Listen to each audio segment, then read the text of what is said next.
እንግሊዝኛ እንዴት አድርጌ ልማር ብላችሁ ጠይቃችሁኛል። መልሱን ይዤላችሁ መጥቻለሁ። በሁለት ስቴፕ እንዴት አድርጋችሁ እንደምትማሩ ፋሎ ካላደርጋችሁኝ ፋሎ አድርጉኝ፣ ደግሞ ለሌሎች ሰዎች ሼር አድርጓቸው። እንግሊዝኛ ለመማር ጀርኒ ላይ ያሉ መጀመሪያው ስቴፕ ኮንሱም ማድረግ፣ ቪዲዮ ማየት፣ ፊልሞችን ማየት፣ ዘፈን መስማት፣ ኦዲዮ ቡክ መስማት፣ ዩቲዩብ ቪዲዮዎች ማየት። ዳትስ ስቴፕ ዋን።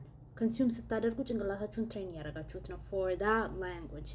ከዛ በኋላ ማንበብም ሊሆን ይችላል። ኦል ኦፍ ዶስ ቲንግስ አር under the consumption step. okay consume ታደርጋላችሁ intentionally በደንብ እየሰማችሁ ምን ማለት እየፈለጉ እንደሆነ አንደርስታንድ ያደርጋችሁ consume ታደርጋላችሁ። ከዛ ወደ step 2 ትሄዳላችሁ ማለት ነው። እሱ ደግሞ ምንድነው? practicing. I know ብዙዎቻችን ፕራክቲስ ማድረግ አንፈልግም፣ ነገር ግን ፕራክቲስ ካላደረግን there is no improvement and that is the truth. ፕራክቲስ ካላደረጋችሁ ኢምፕሩቭመንት የለውም። ሶ ፑት ዩርሰልፍ ኢን አንኮምፎርታብል ሲቹዌሽንስ። ሌሎች ጓደኞች ካሏችሁ እንደናንተ እንግሊዝኛ መማር የሚፈልጉ ፕራክቲስ ዊዝ ደም ባይ ዩርሰልፍን ፕራክቲስ ማድረግ ትችላላችሁ። እንዴት አድርጌ ብላችሁ ልጠይቁኝ ትችላላችሁ። ጥሩ ጥያቄ። ቪዲዮ በመቅረጽ ራሳችሁን ዩ ፕሮፕ አፕ ዩር ፎን ዩ ቶክ ቱ ዩር ፎን whatever it is that you want to talk about. አንድ ቶፒክ ፒክ ታደርጋላችሁ። ለምሳሌ ምግብ ሊሆን ይችላል። food. What kind of food do you like?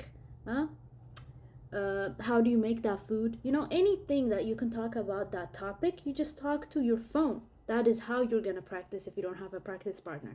Kaza bohala, practice with friends, practice with family, read books out loud, practice. Rasachun uncomfortable situations take it. Okay? These are the 2 steps that you need to take in order for you to learn.